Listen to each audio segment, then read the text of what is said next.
Okay, we get a game. So we have white against Atlas 13. Let's go for d4.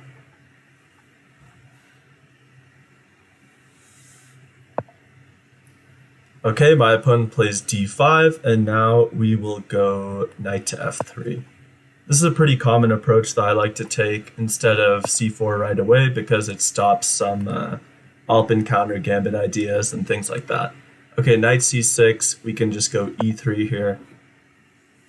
The Chigorin with knight c6, pretty popular opening amongst lower-rated players, but even Grandmaster Alexander Morozevich played it, so it's pretty good.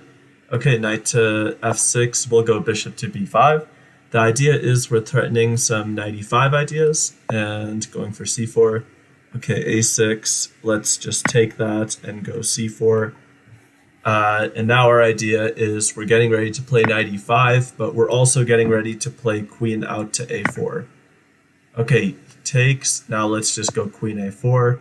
And look at these really terrible pawns on c7, c6, and c5. This is not very good for my opponent. Definitely going to be losing one of them. I had a game in which someone played queen d5 here against me, but that doesn't work. There's just knight to c3, and then you're going to lose one of these pawns. Eventually, queen e6, knight e5, and that should win it. All right, so what is he going to do?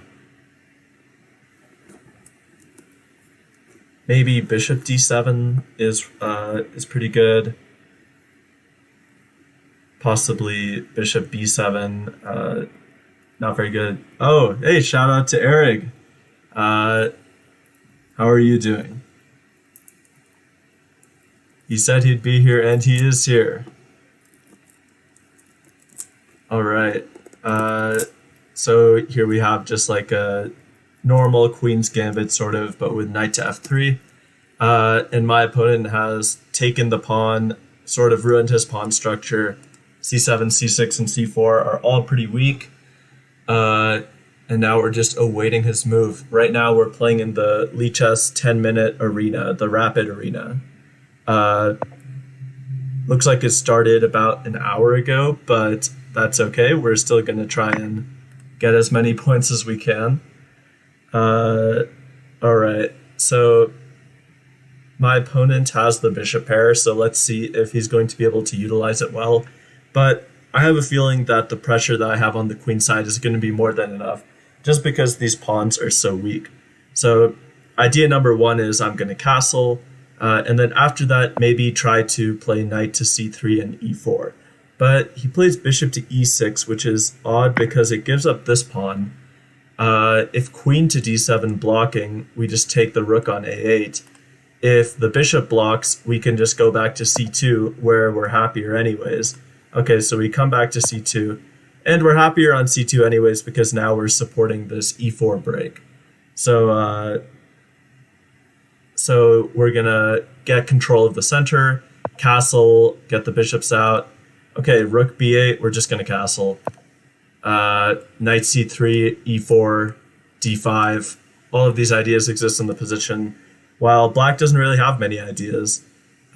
You should probably try to play e6 and get castled, bring the bishop out, castle his king, try to get some play that way. c6 I'm not too sure about, just because he's not getting his king to safety. So if there's any way we can take advantage of that, we should.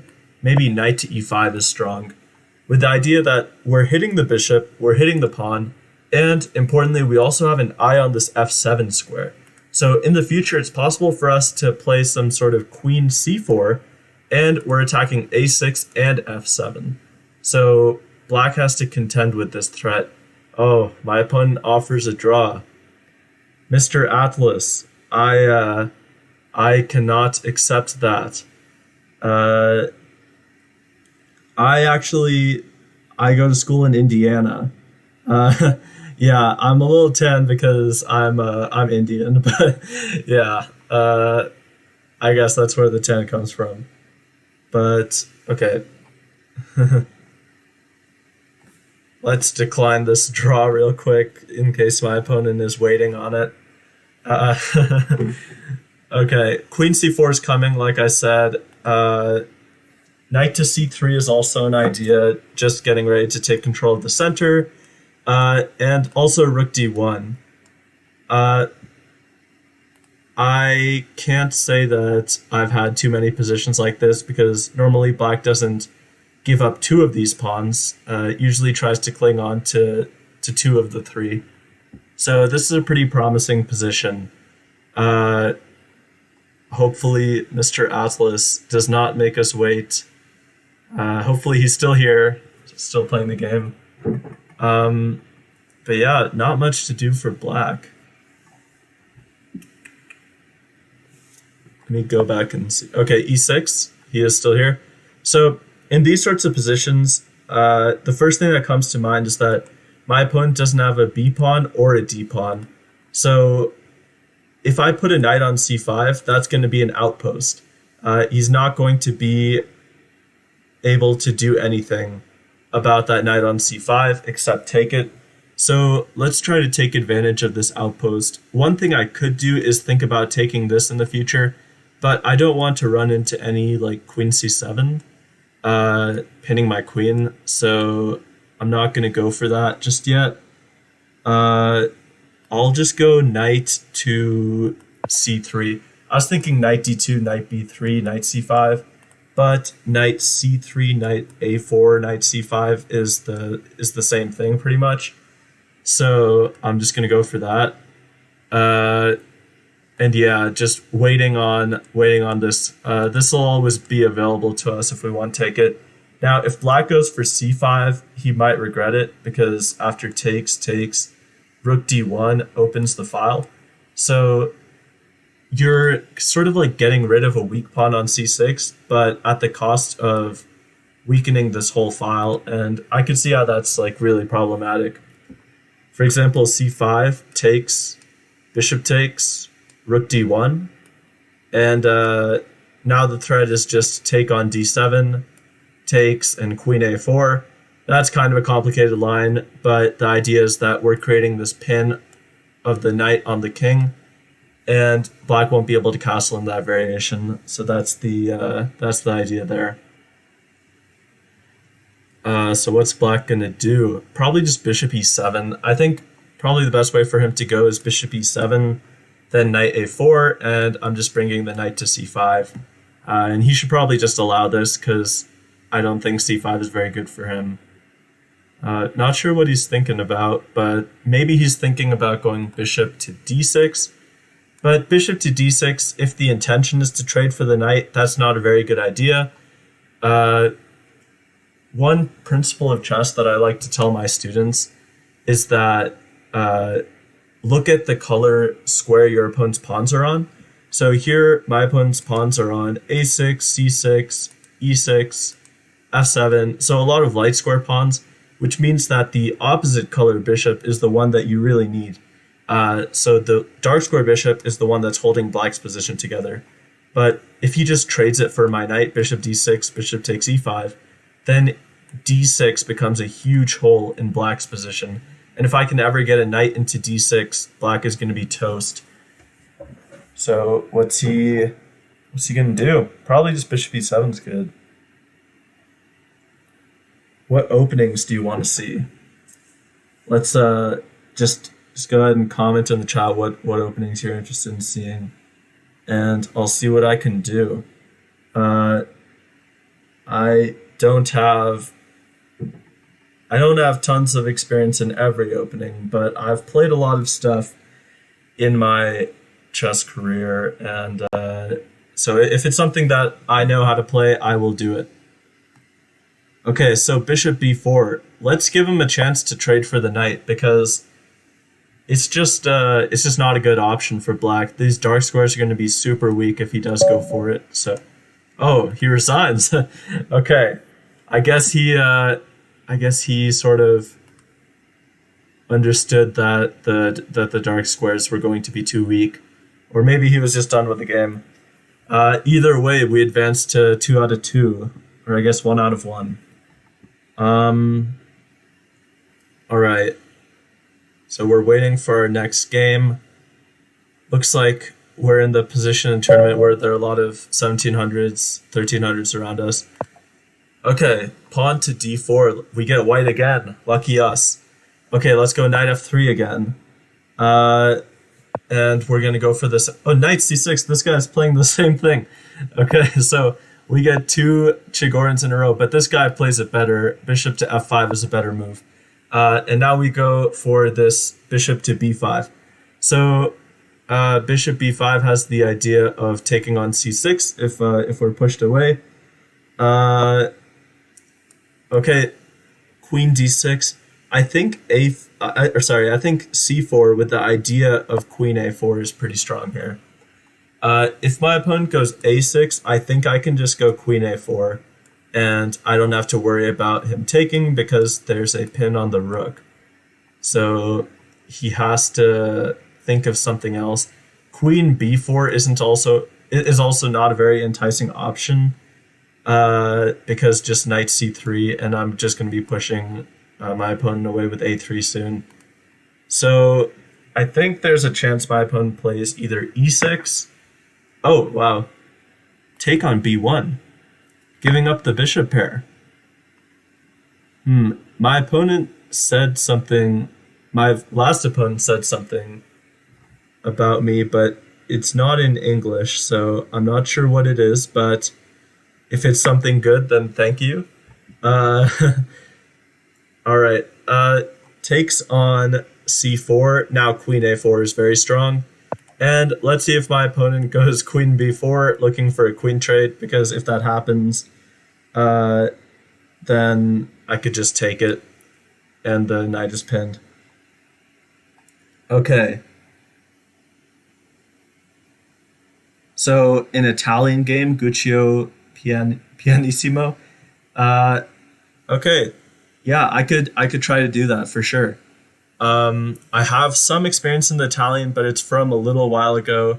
I don't remember everything. When I was playing e4, or when I do play e4, I normally go for the Vienna Gambit. If you know what that is, Vienna Gambit is a pretty strong line for white, and I rather like it. So just let me know if you're interested in that.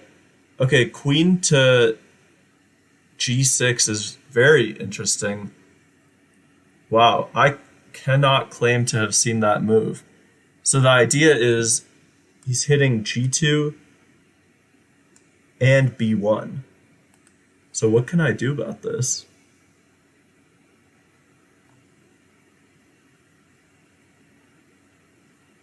Honestly, maybe I should settle for some sort of endgame with knight to e5. I think that's what I'm going to do. I'm not horribly worried about him taking the rook, just because that position looks pretty good for me. So I'm going to go knight e5. If he takes the rook, he takes the rook. We'll see what happens. Yeah, so if he takes the rook, this is the idea. Queen takes b1, bishop takes c6, and now it's important to realize that black doesn't have to take back, so he can just go king d8, and then knight takes f7, king c8, bishop d7, king b8, and castles, and that has to be winning for white. Okay, you don't know the Vienna? So the Vienna is when white plays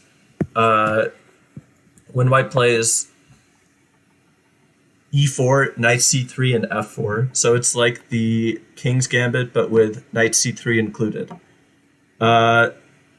Okay, close to 1200, like the Italian. Okay, yeah, 1200's a very solid rating.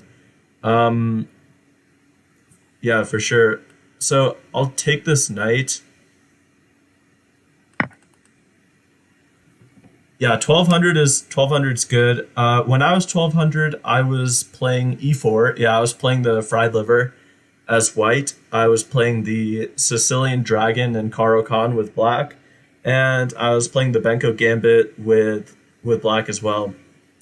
I talked a little bit about that last night. I made a video about Road to NM in which I talked about how well, this is part one, so I talked about how I got from unrated to 1700 pretty fast. Uh, and I talk a little bit about openings there. But yeah, I like the Italian. The Italian's a good opening, but I've always really liked the prospect of catching my opponent really off guard. I don't know. That's just something that I've always liked to do, and so hence the Benko Gambit and the Vienna Gambit. Uh, I'm not such a gambitier, but I do like those particular gambits. Okay, so King D8, but doesn't this run into Knight F7? And this is the line that I was talking about. Knight F7, King C8, Bishop D7. I'll just pre-move that because he has no other legal move. Now the king runs to B8, and now we play castles. And our king is safe. We're hitting the rook on H8. We have some pretty nasty threats. Oh, wait. Okay, no, never mind. I didn't miss anything. I thought I had Bishop F5 and Queen E8, but that doesn't work for multiple reasons. Take the bishop with check and take the bishop. You could take on C1 with check and take the bishop and retreat to C8. So that line doesn't work.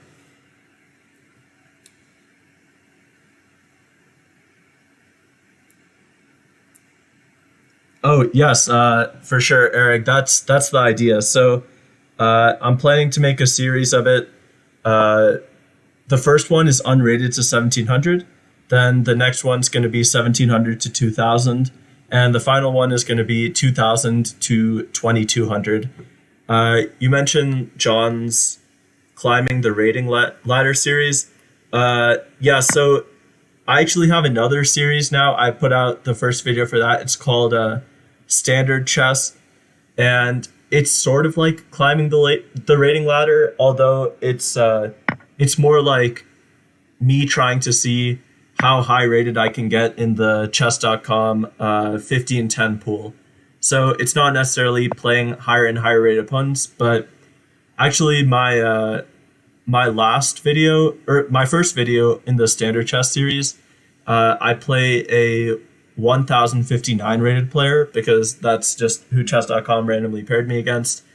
But that could be very instructive for you. I think that might help you a bit. If you're interested in checking that out. Okay, so G6. My opponent is pretty lost here, but we just have to put the finishing touches on it. What's a pretty move to play? Knight D8's a pretty move to play. Now we're threatening Knight E6 with the idea of attacking the F8 bishop and the C7 pawn. So how's he going to deal with this? Maybe Bishop H6, although that doesn't look too promising either. Queen A2. My man is grabbing a pawn. Not too sure about that. Let's just go Knight E6.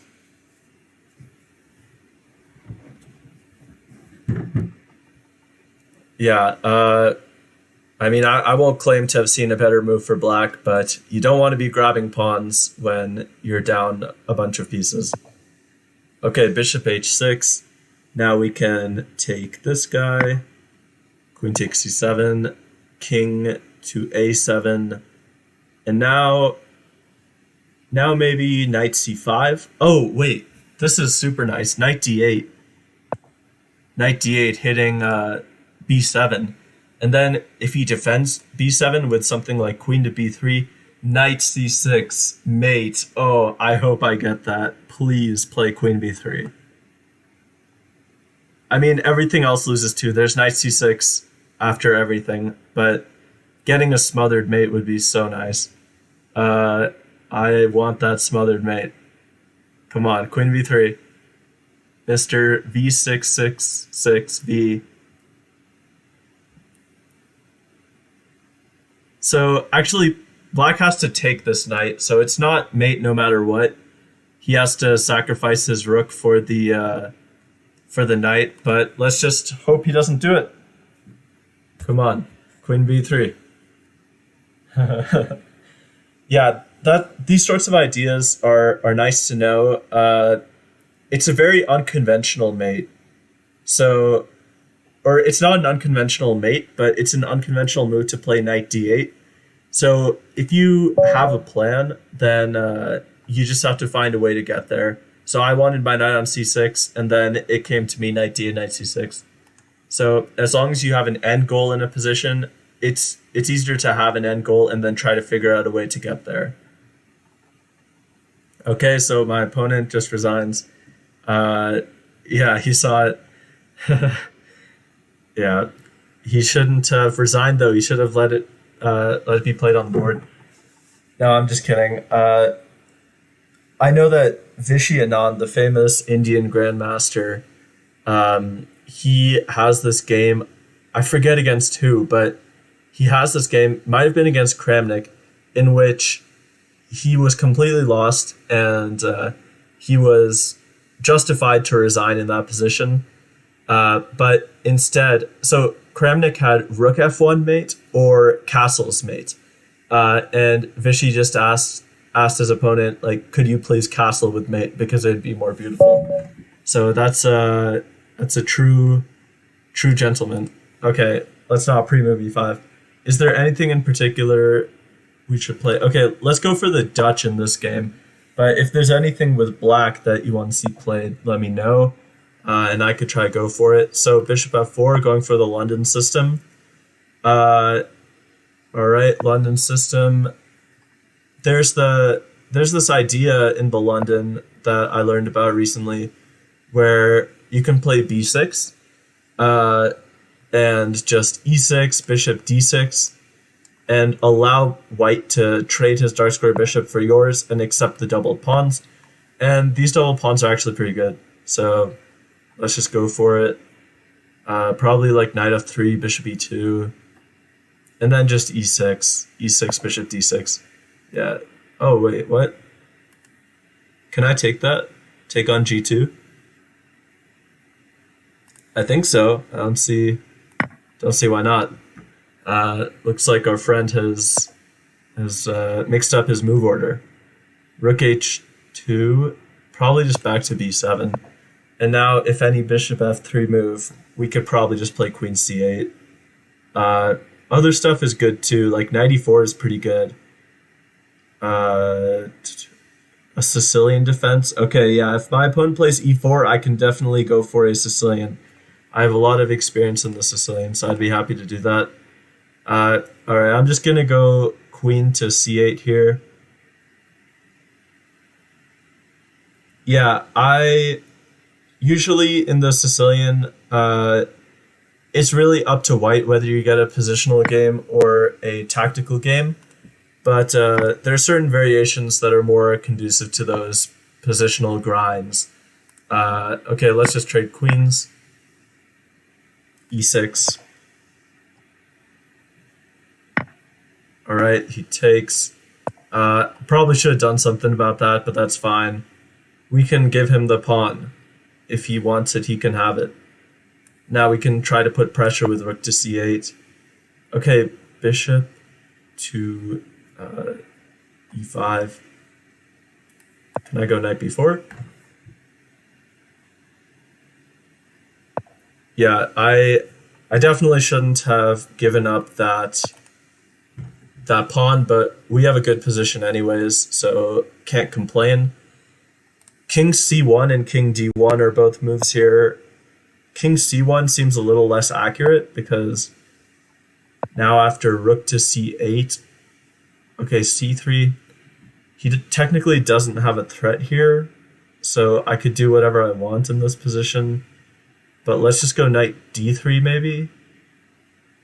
Knight d3, okay, knight d3, king c2, knight takes f2. The only problem there is I'm not seeing how my knight gets out. So like, I can take a pawn, but how is my knight escaping? That's the only question. Okay. Maybe I could play d6 here, just solid. Yeah, not seeing at the moment how my knight gets out from there. So knight d3, king c2, knight takes f2.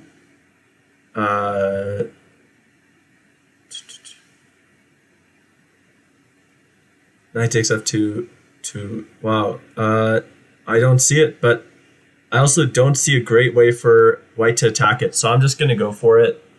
Because although my knight is trapped there, I don't see a good way for white to take advantage of that. So we're just going to go for this line.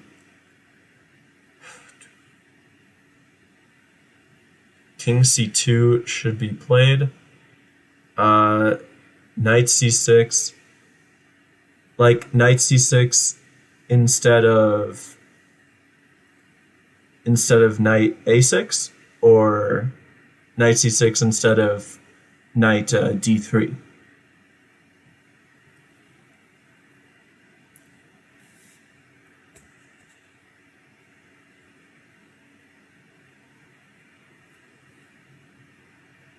Okay, instead of knight d3. So knight c6 was an option. I didn't have to go for knight d3.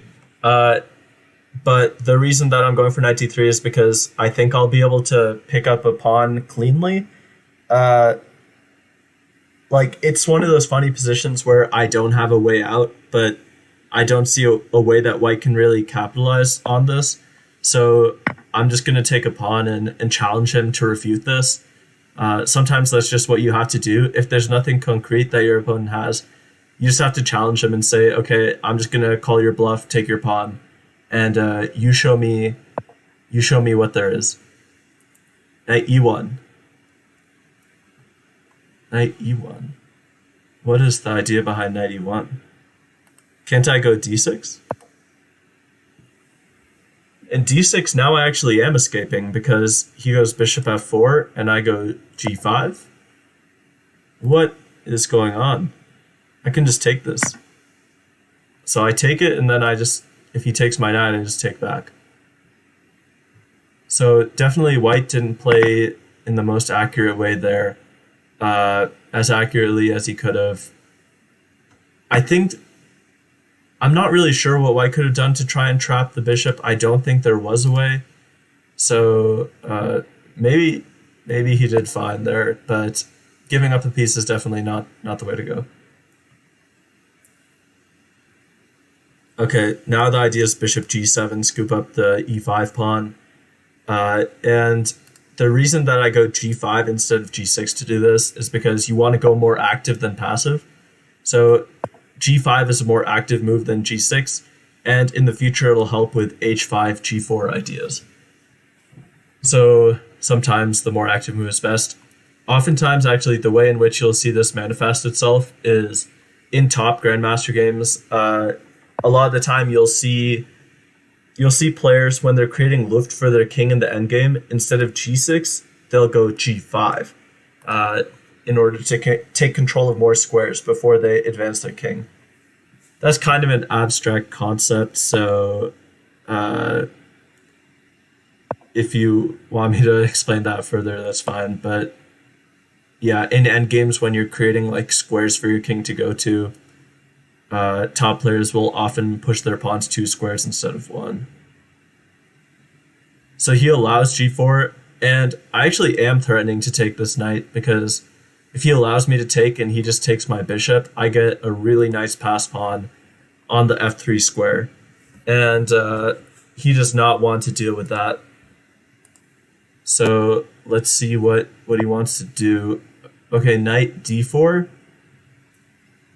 Knight d4, pretty good move. I think I can just go king e7. And now the idea is bishop takes e5 next move.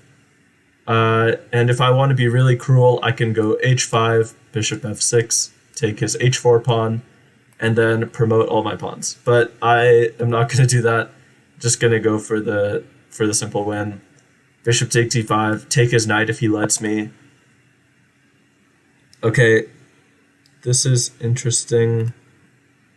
I'll just take. He can have my a7 pawn if he wants it. And now rook c5. Looks like it's trapping this knight almost. b4 is almost never in the cards. Actually, there's an interesting tactic here. Let's say white plays a4 to try and escape with the knight. Now, rook to a8, knight b5, and I can just take this knight on b5. Takes, and the rook on a1 is hanging at the end of the line. So let's see if he goes for this. A4, uh, rook to A8, knight B5, takes, and then take the rook on A1. Oh yeah, the similar position to this today. That's cool. What opening did it come from? Sometimes you get like, oh, you mean like with the trap knight? Okay, nice. Yeah, I don't see a way for white to get out of this. Like, there's just rook A8. Oh, he does go for A4, so we will probably get this tactic. Knight B5 and rook takes B5.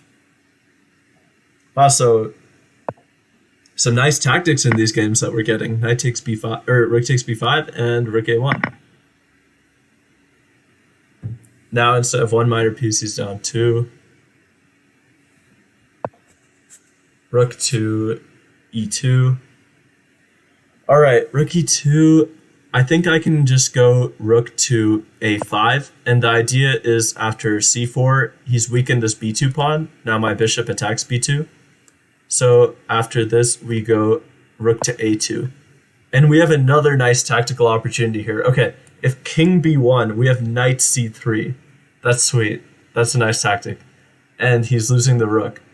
So, oh no, boo. He goes king B3 instead. All right, well, we're just going to take it because our pawn is promoting. He doesn't allow the tactic, but we get the win anyways.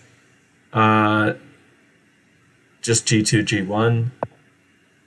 Ooh, he's trying to trick me. Throwing in C5. We can just take. Okay, back to tournament. That's cruel. We didn't get even one rating point for that game. Lichess should give me at least one for every game. Okay, that's fine.